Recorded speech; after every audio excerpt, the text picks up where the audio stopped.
저희 같은 일반 사람들이 떠올리는 사람은 결국 사실 일론 머스크와 스페이스 X긴 하거든요. 그렇죠. 그렇죠. 우주 산업에서 일론 머스크의 영향력이 실제로 이제 학자로서 체감하시기에 어느 정도인지. 네, 그러니까 이분이 뭐 회사의 대표이자 경영자이기도 하지만 자기가 실제로 엔지니어기도 하고요. 실제 개발에 참여를 많이 했어요. 원래 페이팔을 만들었었죠. 네. 페이팔을 하면서 돈을 엄청 끌어모아서 네. 그걸로 성공한 돈을 이제 우주에다가 뿌리고 있죠, 지금.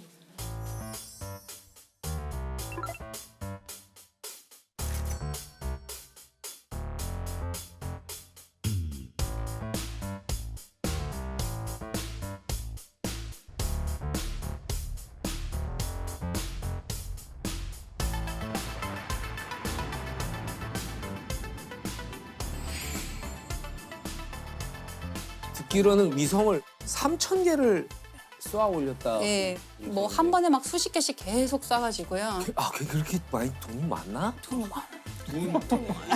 그게 그 스타링크. 네, 그거죠. 그게 스페이스 X가 하고 있는 스타링크인데요. 지구 근처에 인공위성을 엄청나게 많이 띄워서 얘로 네트워크를 망을 만드는 거예요. 지구 어디서나 통신할 수 있게 한다 이런 계획이 되게 많이 있고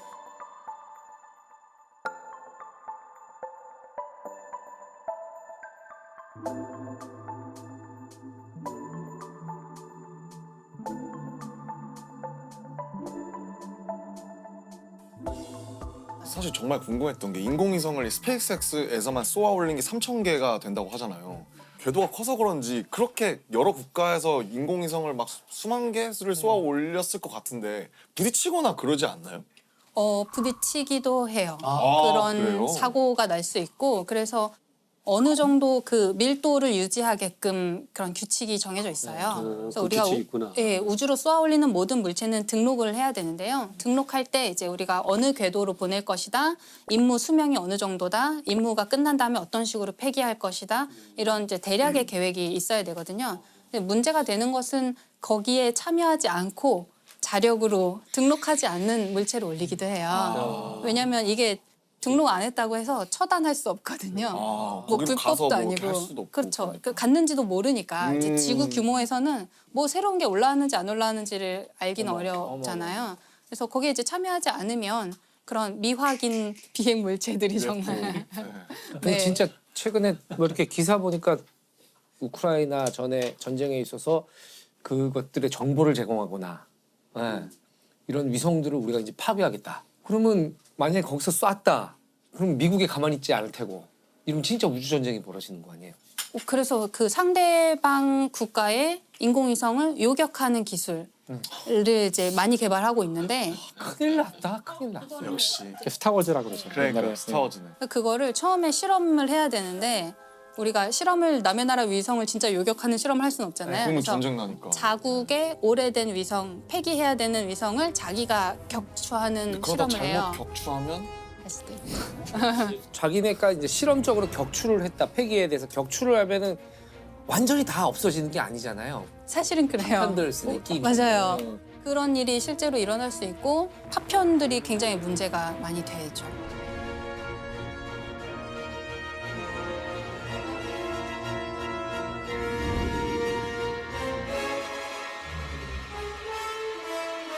실제로 민가에 떨어져가지고 그러니까 그게 떨어질 수도 있는 거죠. 떨어질 수도 있어요. 대개는 이제 바다로 떨어지게 통제를 하는데요. 애초에 통제가 잘 안 되는 고장난 뭐 이런 경우에는 어디로 떨어질지 통제하기 어렵죠. 자, 그러면은 되게 저는 생소한 말이었는데 일론 머스크가 인류를 뭐 다행성 종족으로 만들겠다라고 네. 선언을 했다는데. 그게 이제 일론 머스크 같은 큰 사람이 얘기를 하면 일파만파 전파가 되니까 그런 건데 그렇죠. 일단 트위터를 인수하셨으니까. 네. 맞아요. 근데 이제 원래 있던 말이긴 한데요. 그러니까 우리가 뭐 멀티 플라네터리 스피시스 이렇게 다 행성 종족이에요. 여러 행성을 오가는 여러 행성에 걸쳐서 생존하는 그런 종족인 인간이 우리가 그렇게 돼보자 그런 이제 목표를 가지고 있어요. 뭐 화성에 사람을 이주시키겠다. 그래서 장기간 거주하게 만들겠다 이런 얘기를 하고 있고.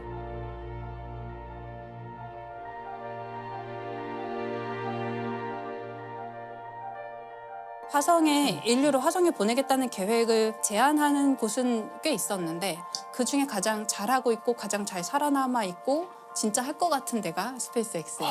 그렇구나. 일론 머스크가 50년 내에 화성에 정착촌을 세우겠다. 네. 그게 가능성이 50년 어느 정도 되는 거라고 보세요? 50년은 좀 도전적인 목표일 것 같긴 한데요. 예를 들어서 스페이스X가 제안하고 있는 개념 중에 우주에서 주유하는 게 있어요. 주유요? 네, 기름을 넣는 거예요. 기름 넣는 네. 거. 왜냐하면 멀리 가려면 또 방향을 많이 바꾸려면 연료가 많이 필요한데 연료는 무겁잖아요. 그게 기름이에요? 우주선 연료도? 네, 등유를 쓰기도 하고 고체 연료를 요즘에 쓰기도 하고 아무튼 그런 이제 우주 공간에서 막 돌아다니려면 연료가 있어야 되는데 연료가 무겁잖아요. 네. 그 무거운 거를 우주로 쏘아 보내려면 또 연료가 많이 필요해요. 그렇군요. 그러면 또 연료를 많이 주면 또 무거워요.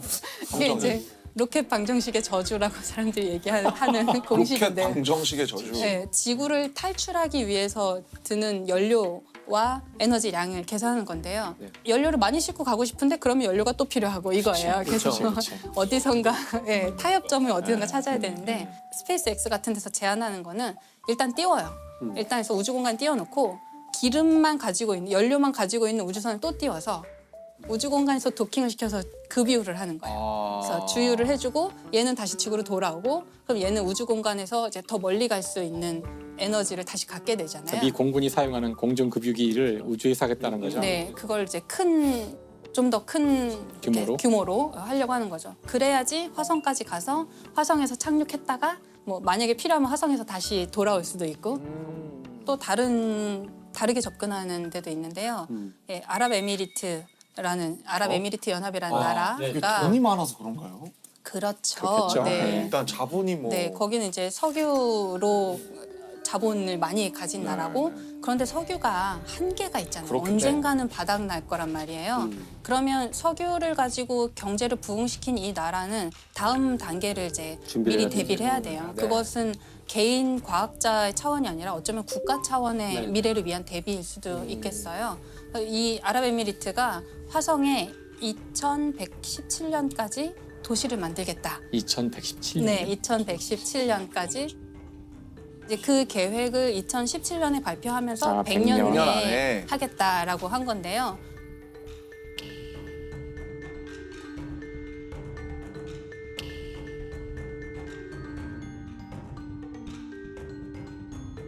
국가 차원에서 굉장히 우주 탐사를 갑자기 막 속도를 엄청 빠르게 진행시키고 있어요. 인공위성을 띄운 지도 사실 얼마 안 된 나라거든요. 그 인공위성 띄울 때 우리나라 기업에서 기술을 되게 많이 전수해줬거든요. 외부의 도움을 되게 많이 받았던 완전 우주 탐사에서는 신생 국가인데 갑자기 화성에 사람 보내겠다라고 하니까 사람들이 웃었을 수도 있잖아요. 근데 지금 벌써 화성에 탐사선 보냈고요. 아 보냈어요? 네, 진짜요? 몇 년 만에. 그러니까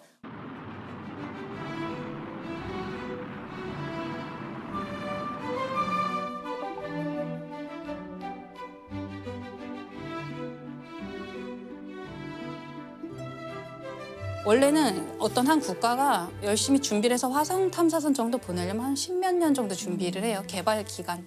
근데 이 나라는 몇 년 만에 보냈어요. 모든 걸 국산화하겠다 이런 전략이 아니고 외부에서 도움을 받을 수 있는 건 다 받겠다. 받아서. 이런 전략을 좀 선택한 것 같아요. 왜냐하면 여기는 우주 탐사를 잘하는 것도 목표지만 화성에 가야 된다는 실제적인 목표가 있기 때문에 첨단 과학부라는 이제 정부 조직이 있는데 거기 장관이 사라 알 아미리라는 장관님이 장관도 하시고 화성에 간 그 아말 프로젝트의 담당자기도 해요. 그래서 자기가 실제로 공학자기도 하고 교육에도 굉장히 관심을 많이 가져서 화성 탐사, 뭐 우주 탐사 이런 걸 하면서 그거에 대한 내용을 교육에 아이들 학교에서 굉장히 많이 가르치게 바꿨다고 하더라고요. 교육 과정을 바꿔서 우주 탐사가 당연한 거야라고 가르치는 교과서를 네. 배우고 자라는 아이들은 우리랑 세대가 완전히 달라지는 그러겠어요. 사고 방식이 달라지는 거죠. 화성 가겠다, 화성 이주하겠다가 국가의 테마가 된 게 재밌더라고요. 현실적으로 가능할까요? 제 세대에서는 가는 거는 가능도 할 것 같아요. 네. 근데 가서 장기적으로 존재하느냐 그리고 또 가서 번식을 하고 다음 세대까지 살 수 있게 하느냐 그거는 조금 더 먼 미래가 아닐까 싶은데요. 되게 재밌는 게 그거를 우리나라 외교부에서 연구를 한 적이 있어요. 아 그래요? 네. 근데 왜 외교부죠, 근데? 그게? 그 되게 중요한 지적이신데요. 오, 왜 외교부에서 이제 전문가에게 연구 용역을 준 거예요. 어떤 연구를 하냐면 예를 들어서 한 100년 정도 후 뭐 화성에 사람이 살 수 있고 오래 거주할 수 있는 환경이 된다고 치면 그때의 정치, 국제사회 관계, 지구와 화성 사회의 관계는 어떠할까? 화성을 정치적인 어떤 국제 관계로서 보는 거군요. 가면 네. 외교부 직원이 파견 나가야 되는 거죠. 그럴 수도 있죠. 투표권을 줘야 되는지. 그렇죠. 그리고 화성에 오래 생존을 하고 있으면 이 사람들이 자치권을 요구할 수도 있죠. 우리 더 이상 뭐 한국 사람 안 하고 우리 나라 세울 거야 이럴 수도 있고. 그러니까 지금은 우주 공간에 있는 것은 다 평화적으로 사용해야 되고 누가 개인이나 어떤 국가가 소유할 수 없어요. 그런데 최근에 바뀐 게 미국 정부에서는 달에서 흙을 얼마쯤 가져오면 그게 뭐 그람당 얼마 이런 식으로 해서 팔 수 있게 해주겠다. 국가가 이건 사주겠다. 민간 기업한테 약간 장려하는 느낌인데요. 그렇죠. 그래서 달 좀 가서 파와라 이런 느낌인데. 그러면 다 미국 정부의 입맛에 맞게 탐사를 하려고 그렇죠. 하겠죠. 그리고 나중에 미래에는 정말 우리가 정착촌이 형성된다면 그 뭐 땅은 모두의 땅이지만 그 기지는 우리 거야라든지 기지 안에 있는 뭐 바닥에 깔아놓은 매트 우리 거니까 밟지 마라든지 다른 형태의 소유권을 주장할 수도 지금 있죠. 남극이 그렇지 않나요? 남극도 네, 남극도 소유 못하죠. 근데 소유는 못해요. 기지는 자기 거인 거죠. 저는 화성도 만약에 여러 정착촌이 여러 나라 정착촌이 있다면 결국에는 우리 여기서 일어난 일은 지구까지 보고하는데 몇 년 걸리고 우리끼리 해결하는 뭔가를 만들자 하고 분명히 있을 문제는 지구에서 자꾸 뭔가 시킬 거거든요. 네. 야, 너네 뭐 좀 채취해서 보내. 뭐 좀 하는데 정작 화성에 있는 사람들 그걸 하려면 우주복 입고 나가갖고 너무 힘들고 막 이런데 이거 언제까지 우리가 이거 지금 계속 받아야 되지? 이런 순간이 올 거라고 생각해요. 독립하겠죠. 네, 독립하자. 이거 연락 끊자. 손절. 야. 맞아. 이걸 누가 했냐면 그런 게 이제 국제 정치나 이런 거를 연구해 본 경험이 있는 사람들이 네. 잘할 수 있는 거죠. 그걸 전공하셔서 석사를 받으시고 SF 소설을 쓰고 있는 배명훈 작가님이 그걸 했어요. 정말 완전 적격자였죠. 이제 SF 소설가라서 이런 화성 환경 잘 아시고 또 국제 정치 너무 잘 아시고 전문가니까 사실 미래를 가장 많이 생각한 사람들이 SF 작가예요. 맞아요. 그래서 사실 미래를 알고 싶으신 분들은 SF를 보면 되거든요. 맞아요. 책을 보면 돼요. 책을 보면 지금 오늘 우리가 한 모든 이야기에 대한 모든 가능성, 여러 가지 가능성들을 이미 다 생각해서 글로 써놨고 심지어는 이야기하지 않은 것도 다 쓰여 있거든요. 맞아요. 아마 그것이 우리가 미래를 시뮬레이트하는 가장 좋은 방법이 뭐 해보는 것보다 SF 소설을 보는 거죠.